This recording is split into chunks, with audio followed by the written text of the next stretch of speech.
Hi friends, SICT में आपका स्वागत है। दोस्तों, आज जो वीडियो लेकर आए हैं वो थोड़ा सा हटकर है। आज इकोनॉमिक के मुद्दे पर पहुंच गए हैं, लेकिन आप जानते हैं जो कि बिजनेस एक ऐसा, इस समय बिजनेस ही सब कुछ है। बिजनेस के लिए लोग बिजनेस करना तो चाहते हैं, लेकिन उनके पास पैसे नहीं हैं। तो आज दोस्तों हम आपको बताने वाले हैं कि किस तरीके से आप जो है PMEGP यानी prime minister employment generation program जो है, किस तरीके से उसके तहत आप लोन ले सकते हैं, प्लस उस लोन पर 35% यानी 35% की आप सब्सिडी ले सकते हैं। यानी आप अगर कोई भी करना चाहते हैं बिजनेस, तो उसके लिए आपको ज़रूरत होगी कैपिटल की, पैसे की, रुपए की। तो रुपए पैसे के लिए आपको इधर उधर भटकना पड़ता है। एक चीज़, अगर आप 1 लाख रुपए का अभी लोन लेने जाते हैं तो बैंक हमेशा कहता है कि पहले भैया या तो खतौनी रख दो या तो कुछ लाइए, जिसको हम रख कर गोल्ड लाइए, जिसको रख कर हम जो है लोन देंगे। तो हम आपको बताना चाहेंगे कि जो PMEGP योजना है, ये प्रधानमंत्री यानी भारत सरकार के द्वारा चलाई गई योजना है, और इस योजना में आपको 35% यानी 35% तक सब्सिडी का प्रावधान किया गया है। इसमें कुछ क्राइटेरिया हैं, उसको आपको जानना आवश्यक है। क्राइटेरिया ये है कि पहली बात तो 18 साल कम से कम आपकी उम्र होनी चाहिए। अगर 18 साल आपकी उम्र नहीं है तो आप ये लोन लेने के लिए हकदार नहीं है। एक चीज़। दूसरी बात, यह लोन जो है हमेशा किसी नए इकाई को स्थापित करने के लिए दिया जाता है। यानी जैसे कोई पहले से चली हुई रनिंग कंडीशन की दुकान है आपकी, या कोई मैन्युफैक्चरिंग यूनिट है, तो विनिर्माण इकाई है, तो उसके लिए लोन नहीं मिलता है। तो इसलिए ध्यान रखें कि जब भी अप्लाई करें आप, तो इस बात का विशेष ध्यान रखें कि आप कोई नया इंटरप्राइज डेवलप करना चाह रहे हैं, उसके लिए इसका प्रपोजल भरेंगे आप।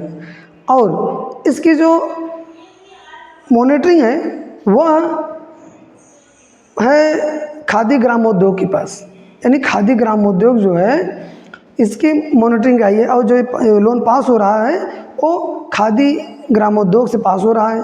खादी ग्रामोद्योग में आपको जो है प्रपोजल देना पड़ेगा, CA से आपको प्रपोजल बनवा कर देना पड़ेगा, और वो प्रपोजल बनवा के देने पर जो है खादी ग्रामोद्योग से फाइल बनेगी पूरी कंप्लीट।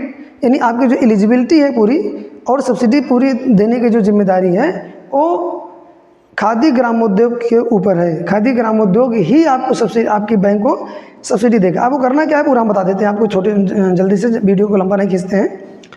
सबसे पहले आपको खादी पहले बात अगर एक चीज़ हम आपको यहाँ पर बताना चाहेंगे, इसमें सब्सिडी का भी अलग अलग प्रावधान है। जनरल के लिए अलग, OBC के लिए अलग। इसके अलावा जो है, अगर ग्रामीण इलाके के हैं आप तो अलग, और शहरी इलाके के हैं तो अलग। हम आपको बताना चाहेंगे, अगर आप जनरल कैटेगरी में आते हैं और आप शहर में निवास करते हैं तो आपको केवल 15% ही सब्सिडी दी जाएगी।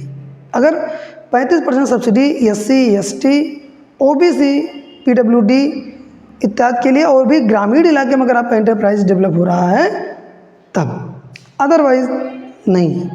ठीक है। तो इसलिए अगर आप 35% तभी सब्सिडी के हकदार हैं जब ग्रामीण इलाके में आप अपना एंटरप्राइज इस्टेब्लिश करने की सोच रहे हो, बनाने की सोच रहे हो तब। तो करना क्या है, आप अपने खादी ग्रामोद्योग से संपर्क करेंगे। वहाँ आपका प्रॉपर जो है, आप चाहे तो ऑनलाइन भी कर सकते हैं अपने आप से भी। PMEGP की जो साइट है उस पर जाकर आप पूरा फॉर्म भर दीजिए। फॉर्म भरने के बाद जो PMEGP की साइट है उस पर फॉर्म भरिए। ध्यान रखिए, फॉर्म भरते समय एक चीज़ की आपको आवश्यकता होगी, आपको पूरा एक प्रपोजल बनाकर देना होगा कि कितने रुपये हम क्या क्या करना चाहते हैं, टोटल कास्ट कितनी आएगी, इसको बनाकर पूरा जो है आपको अपलोड करना पड़ेगा। आप चाहें तो उसको CA से बनवा सकते हैं, या कोई अगर आज जानकार है तो उससे बनवा सकते हैं। तो उसको अपलोड करना होगा, क्योंकि जब भी कोई इंटरप्राइज हम डेवलप करते हैं तो वहाँ पर जो है ये पहले से डिसाइड करना होता है हमें कि भाई कितने की बिल्डिंग बनेगी, कितने फर्नीचर होगा, कितने के सामान खरीद के लाएंगे, क्या चीज़ें हैं, ये सब पूरा क्लियर करना होता है। तो उसको लगाएंगे वहाँ पर ऑनलाइन करके, पूरा डॉक्यूमेंट्स लगाकर। आप कैटेगरी में अगर आते हैं तो आपको आजाद निवास भी लगाना पड़ेगा, आधार अनिवार्य है। इसके साथ साथ आप उद्योग आधार पर, यानी उद्यम रजिस्ट्रेशन जिसको कहते हैं, उस पर रजिस्ट्रेशन जरूर कर लीजिएगा, अदरवाइज आपकी फ़ाइल पास नहीं होगी। तो उस पर भी रजिस्ट्रेशन करके ले जाइएगा। प्लस अगर कैटेगरी में आते हैं तो आजाद निवास की आवश्यकता होगी, आधार कार्ड अनिवार्य है। अगर आपने ITR फाइल किया है पिछले साल, या इसी असेसमेंट ईयर में, तो वहाँ पर दिखाना आपको अनिवार्य है कि हाँ हमने जो है जब उद्योग आधार का आप रजिस्ट्रेशन करने लगेंगे तब कि यहाँ पर हमने जो है ITR फाइल किया था। क्योंकि पैन कार्ड आप डालेंगे वहाँ पर तो खुद ही जो है पैन कार्ड अनिवार्य है। पैन कार्ड जैसे ही पैन नंबर डालेंगे तो खुद ही ले लेगा कि आपने जो है ITR फाइल किया है या नहीं फाइल किया है। अगर फाइल किया होगा तो उसमें खुद ही अपने आप लिखा 24 घंटे उसको लेगा वेरिफिकेशन के लिए कि वो सर्वर से जो डेटा को कैच करने के लिए। एक चीज़, दूसरी चीज़ कि जब वहाँ से फाइल तैयार हो जाएगी तब आपका एक इंटरव्यू कंडक्ट कराता है खादी ग्राम उद्योग। वहाँ पर खादी ग्राम उद्योग के द्वारा इंटरव्यू लिया जाएगा और इस इंटरव्यू में ये डिसाइड किया जाएगा कि आप एलिजिबल हैं या नहीं हैं। कोई कमी तो नहीं, आपका डॉक्यूमेंट चेक होगा, सब कुछ होगा। उसके बाद फिर जो है आपको वहाँ पर दिया जाएगा, इंटरव्यू के लिए मौका दिया जाएगा, वहाँ पर इंटरव्यू देंगे। अगर इंटरव्यू हो गया तो फिर आपकी फ़ाइल जिस बैंक में आप भिजवाना चाहते हैं उस बैंक में भेज दिया जाएगा, उस बैंक में फ़ाइल पहुँच जाएगी। फिर आप बैंक से संपर्क करिए, बैंक से संपर्क करके उस फाइल को पास करा लीजिए।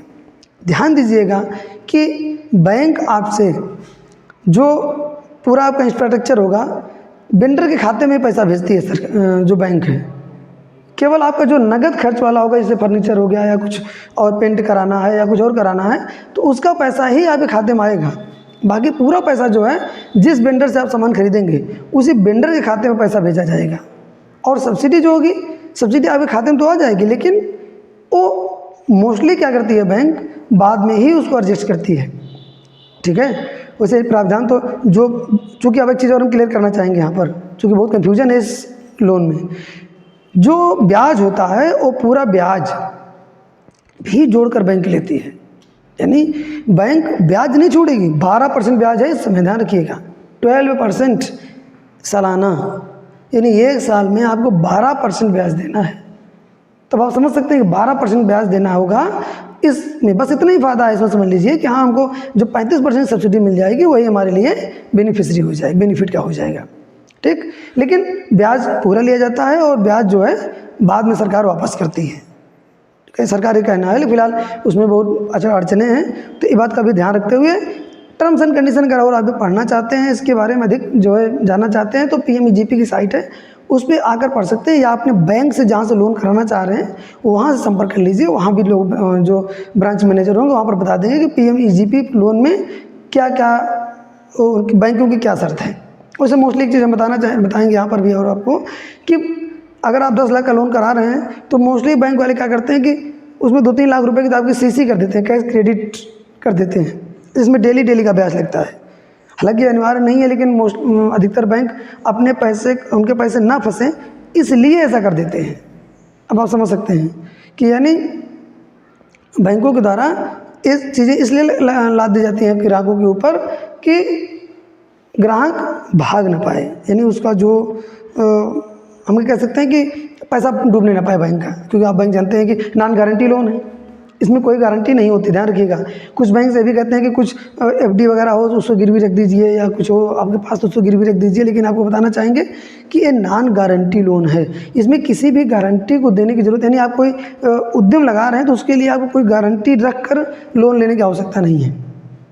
यानी बिना किसी गारंटी के ही हमको लोन मिल जाता है। हमारे आधार कार्ड पर गारंटी सरकार की होती है। तो पूरी जानकारी फिलहाल हमने दे दिया है मोटी मोटी। अगर कोई और जानकारी चाहिए तो आप हमें कमेंट करके पूछ सकते हैं, या PMEGP की जो साइट है उस पर जा सकते हैं, वहाँ से आप अधिक जानकारी ले सकते हैं अपने, या खादी ग्राम उद्योग में संपर्क कर सकते हैं। वहाँ से भी जो इसकी नोडल एजेंसी है उस नोडल एजेंसी से संपर्क कर सकते हैं।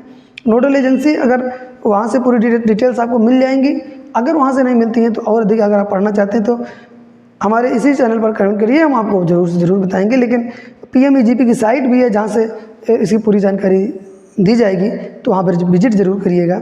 अगर इंग्लिश अगर आपको नहीं समझ में आ रही है तो आप कन्वर्टर का यूज़ करके, उसमें पूरा FAQ भी दिया हुआ है कि जो क्वेश्चन और आंसर्स होते हैं कि क्या क्या क्राइटेरिया है, क्या मतलब एक चीज़ का वहाँ उत्तर भी दिया हुआ है।